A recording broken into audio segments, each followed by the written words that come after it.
మీ ఏం IT AI job అయితే join next it challenge.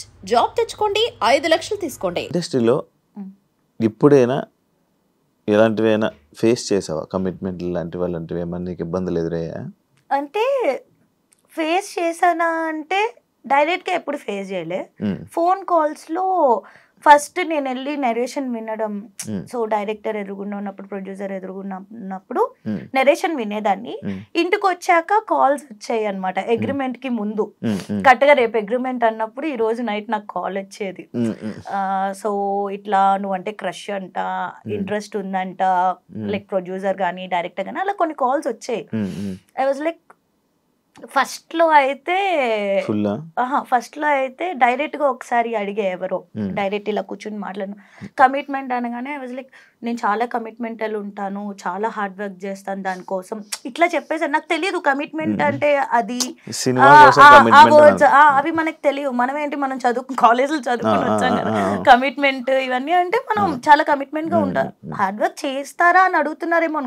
ఉంటాము అంటే ఇలా ఉంటది అలా ఉంటది అని తర్వాత చెప్తే ఏం కమిట్మెంట్ గురించి మాట్లాడుతున్నారు అని చెప్పి అడిగాను.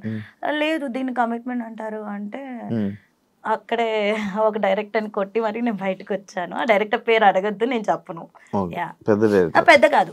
ఇప్పుడు నువ్వు సినిమాలకి ఛాన్సులు రావాలంటే ఎవరైనా డైరెక్టర్ ఆఫర్లు అడుగుతావా? అడగను. అడగకపోతే ఆఫర్స్ రావు కదా ఇండస్ట్రీ. ఎలా చెప్తావు నువ్వు? సినిమాలన్నీ మనకు ఎలా కాల్స్ వచ్చాయి, నేను అడగలేదు. వస్తాయి అంటే ర్యాండమ్ గా చూస్తారు కదా.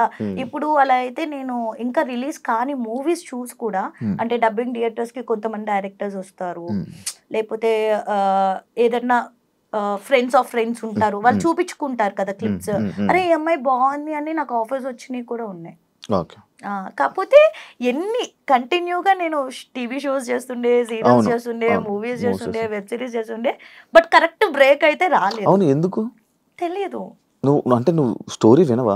నార్మల్ గా వింటాను. మరి ఇప్పుడు స్టోరీ చెప్తాను, నీకు నచ్చుతుంది, నువ్వు ఓకే చెప్తావు. స్టోరీ చెప్పడం బాగా చెప్తారు, బట్ తీసాక ఎలా ఉంటది, అక్కడ 24 క్రాఫ్ట్స్ ఉంటాయి. డిఓపి సరిగ్గా తీయకపోయి ఉండొచ్చు, లేకపోతే డైరెక్టర్ సరిగ్గా కన్వే చేయకపోయి ఉండొచ్చు, లేకపోతే నన్ను సరిగ్గా చూపించకపోయి ఉండొచ్చు. సో అట్లా ఉంటది. మంచిగా యూజ్ చేసుకోలేదు ఏ డైరెక్టర్ అంటే సినిమా పరంగా. అదే అంటే మళ్ళీ నువ్వు ప్రోమోలో వేసుకుంటావు.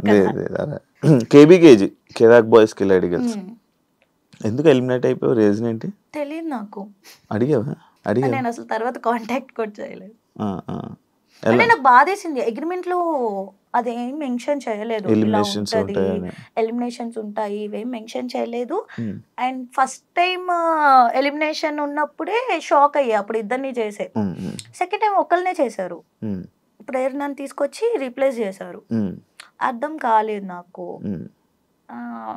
ఏవో ఉంటాయా షోస్ లో, ఉంటాయా రాజకీయాలు? తెలీదా? నువ్వు చేయలేదా? నేను యాంకర్ ఇప్పుడు చెప్పు. యాంకర్ ఇప్పుడు నార్మల్ గా నువ్వు కూడా సేమ్ ఛానల్స్ లో చేసావు కానీ నీకు తెలియదా ఏముంటాయి? నార్మల్ గా సేమ్ తెలీదు అంటే ఉంటాయా అంటే మనకు తెలీదు. జబర్దస్త్ గానీ అండ్ శ్రీదేవి డ్రామా కంపెనీలో కొన్ని రాజకీయాల వల్ల కొంతమంది వల్ల నువ్వు మళ్ళీ నీకు కొన్ని ఆఫర్లు దూరం అయ్యాయని అంటే యాక్సెప్ట్ చేస్తావా? తెలీదు, నిజంగా తెలీదు. అంటే చేస్తావా అంటే ఎవరైనా ఏమైనా చెప్తే నేను విన్నది అడుగుతున్నా. తెలీదు. నమ్ముతావా అంటే ఒకళ్ళు చెప్పడం వల్ల, లేకపోతే ఒకళ్ళ వల్ల తీసేశారు అంటే ఆబ్వియస్ నేను అన్ని ఇయర్స్ చేశాను కదా, వాళ్ళతోనే ఉండే. నాకు చాలా సార్లు మూవీ ఆఫర్స్ వచ్చింది. అంటే మూవీ షూట్ ఉన్న రోజు కూడా నాకు జబర్దస్త్ గాని శ్రీదేవి గాని పిలుచుంటే నేను వాళ్ళకి మేనేజ్ చేసుకుని ఇటు వెళ్ళేదాన్ని, అంత ఇంపార్టెన్స్ ఇచ్చేదాన్ని. సో అంత ఇంపార్టెన్స్ ఇచ్చే అమ్మాయిని తీసేస్తారా అంటే అది వాళ్ళే. నేనైతే లైక్ నో అనే అంట, దానికోసం తీసేస్తారా అని. ఓకే, నెక్స్ట్ ఫ్యూచర్ ప్రాజెక్ట్స్ ఏమున్నాయి? ఎన్ని ఉన్నాయి ఇంకా? ఇప్పుడు ప్రెసెంట్ అయితే కామాఖ్య అనే ఒక మూవీ చేస్తున్నాను, మంచి రోల్. అండ్ ప్రైమ్ కి ఒక మూవీ రిలీజ్ అవుతుంది శోభితా గారితో. ఎంతవరకు ఉంటది అనేది తెలీదు. మొన్న దేవికి అండ్ డానీ చేశాను కానీ చాలా కట్ అయిపోయినాయి నా సీన్స్. సో అదే చెప్పలేము ఎప్పుడు ఏది జరిగింది. సో ప్రెసెంట్ అయితే ఈ మూవీ అండ్ వెబ్ సిరీస్ చేస్తున్నాను. And I'm planning something for my YouTube channel. Please do subscribe to sorry, please do subscribe to మీ ఐషు ముచ్చట్లు. ఇది ఖచ్చితంగా ఉంచాలి, ఓకేనా? ఉంచుతా, ముందు ఉంచుతాను, ఇంత చెప్పలేకపోయి కదా, ఉంచుతా. ప్లీజ్ ఎందుకు రోడ్ అవుతుంది తెలియదు.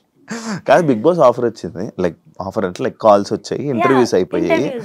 ఎందుకు, ఏమైంది? వెళ్ళా ఇంటర్వ్యూకి వెళ్ళా, ఇంట్లోకి పిలవలా, పేరు కూడా వచ్చింది కదా, బాగా వచ్చింది, ఇంటర్వ్యూస్ అయ్యాయి, బట్ ఇంట్లోకి పిలవలేదు. I don't know. ఈ సీజన్ అయింది, ఈ సీజన్ లాస్ట్ సీజన్ ఈ సీజన్ ఇంటర్వ్యూ అవ్వాలి. ఇంట్రెస్టా వెళ్ళడం? మమ్మీ తమ్ముడికి చాలా ఇంట్రెస్ట్, అంటే వాళ్ళ కోసం నేను వెళ్ళాలనుకుండే. వాళ్ళ కోసం, నీ కోసం? ఎందుకంటే వాళ్ళు చాలా, అంటే ఎన్ని షోస్ వచ్చినా ఏమొచ్చినా బిగ్ బాస్ వచ్చింది అంటే 24/7 లైవ్ వేస్తారు కదా, అది కూడా కూర్చొని చూస్తారు అనమాట, అంత ఇష్టం వాళ్ళకి. అండ్ వాళ్ళు ఎప్పుడు అనేవాళ్ళు, ఐషు ఎవరు అంటే ఎవరో తెలియని ఫేసెస్ కూడా వెళ్తున్నాయి, నీ ఫేస్ కొంచెమైనా తెలుసు కదా అందరికి జనాలకి, మరి నువ్వు స్టార్ అని చెప్పట్లా, అట్లీస్ట్ తెలుసు కదా, నిన్ను ఎందుకు పిలవట్లేదు అంటే తెలీదు మమ్మీ, తెలీదు అని చెప్తా. బట్ వాళ్ళకి ఇష్టం నన్ను ఆ బిగ్ బాస్ స్టేజ్ మీద చూడాలి అని. And my mom loves Nagarjuna, so ఆయన పక్కన నన్ను చూడాలి, మాట్లాడాలి అని ఇష్టం. నా సీజనే మేము అమ్మగారు చూసారంటే అర్థమైపోయింది బిగ్ బాస్ బాగా చూస్తారని. చాలా, నేను కూడా తెలియదు ఓటీటీ అప్పుడు. అవును, అసలు చాలా ఇష్టం వాళ్ళకి బిగ్ బాస్ అంటే. ఇంకా నేను అంటే లిటరల్లీ చెప్తాం కదా, మమ్మీ డ్రీమ్స్ తీర్చాలి అని. ఆబ్వియస్లీ ఇది కూడా మా మమ్మీకి ఒక డ్రీమ్ లాంటిది, అదేంటో తెలియదు. షీ ఆల్వేస్ ఆస్క్ మీ ఎలా ఏంటి అని. ఇప్పుడు జబర్దస్త్ మొత్తం టీమ్, ఈటీవీ మొత్తం నీకు ఉన్నారా, టచ్ లో ఉన్నారా యాక్టర్స్? ఎప్పుడు ఉంటారు, ఎవరింట్లో ఏమైనా ఫంక్షన్స్ అయినా అందరూ పిలుస్తారు, మంచి ఫ్యామిలీలా ఉంటాం. నీ గురించి నువ్వు ఒక 3 words లో డిస్క్రైబ్ చేసుకుంటే ఏం చేసుకుంటావు? Independent, strong, beautiful. 3 ఉన్నాయి, లాస్ట్ ఓకే, బ్యూటిఫుల్. రాత్రిలో నిద్రపోయే ముందు ఏం చేస్తావు? సిరీస్ చూస్తా. కొరియన్ చూస్తా. అండ్ ఈ మధ్య నేను స్పానిష్ సిరీస్ ఎక్కువ చూస్తుండే. ఏం అర్థం అవుతాయి నీకు?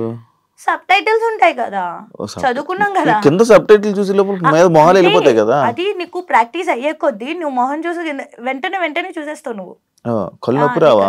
ఏం రావు. అందుకనే నువ్వు అడిగేవు కదా క్లాసెస్, అది సైడ్ క్లాసెస్ కదా, కంప్యూటర్ క్లాసెస్, కళ్ళు నొప్పులు రాకుండా.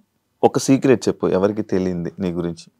సీరియస్ అంటే ఏం లేవు కానీ ఫన్నీగా అంటే అది సీరియస్ ఫన్నీగా కాదు కానీ, చిన్నప్పుడు ఏమయ్యేదంటే మా ఇంట్లో పాకెట్ మనీ ఇస్తారు కదా, సో పాకెట్ మమ్మీ దగ్గర తీసుకునేదాన్ని, డాడీ దగ్గర తీసుకునేదాన్ని, అమ్మమ్మ తాతయ్య కూడా ఇచ్చేవాళ్ళు, వాళ్ళు కూడా ఎదురుగుండా హౌస్ లోనే ఉండేవాళ్ళు. ఆ దగ్గర తీసుకున్నాక కూడా మా అమ్మమ్మ బియ్యం డబ్బాల్లో, షుగర్ డబ్బాల్లో కొంచెం అమౌంట్ పెట్టేది, అవి కూడా తీసుకునేదాన్ని, దొబ్బేసేదాన్ని తెలియకుండా. వెళ్ళి పౌచ్, పెన్సిల్ బాక్స్ వేసుకొని నాకు నా ఫ్రెండ్స్ కి నేనే కొనేదాన్ని. నేను అంటే చూసాను బట్టలు అవన్నీ. ఎందుకు ఖర్చు పెడతావు నార్మల్ గా?